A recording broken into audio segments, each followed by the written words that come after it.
এই মজার জিনিসটা কি হইতে পারে? আপনারা একটু অনুমান করেন তো, দেখি পারেন কি না।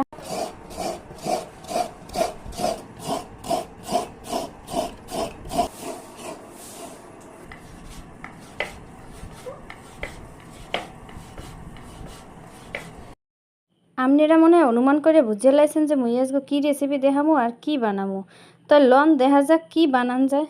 তাই মুই আজকে বানামু বন্ধুরা বরগুনার ঐতিহ্যবাহী পিঠা চুই পিঠা। আপনাকে কোন জেলায় কে কি নামে এই পিঠারে ডাহেন তাই আপনারা কমেন্ট করে জানাইন কিন্তু। লন এবার মূল পর্বে চলে যাই। পিঠা বানানোর লাগে আগে মুই নারকেল কোড়াই নিয়েছি আর নিয়েছি আখের গুড়। এরপর রাইস কুকারে পানি গরম করে এর মধ্যে দিয়ে দিয়েছি আখের গুড় আর দিছি প্যাকেটের গুঁড়া দুধ আর গরম মশলা। এরপর কিছুক্ষণ জাল করে এর মধ্যে দিয়ে দিয়েছি চুইগুলো। এরপর দিয়ে দেবো নারিকেল কোড়া। নারিকেল দিয়ে মুই আরও কিছুক্ষণ জাল করে নিমু। জাল করার পর পিঠেগুলো একটু ঘন হয়ে আইলে মুই এই পর্যায়ে নামাই নিমু। আর হুদা কি চুইগুলোই খামু, মগো বরিশালে চুই পিঠার লাগে রুটি পিঠাও খায়, এর লাগে আমি কিছু রুটি বানাই লইছি।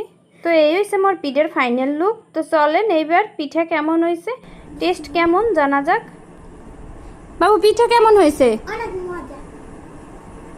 এই আসলে মোর আজকে ভিডিওটা কেমন লাগছে আপনাকেও সবাই কমেন্ট করে জানাইবেন। আর কোন কোন জেলায় এই ভিডিও বানায় অবশ্যই কিন্তু কমেন্ট করে জানাইবেন।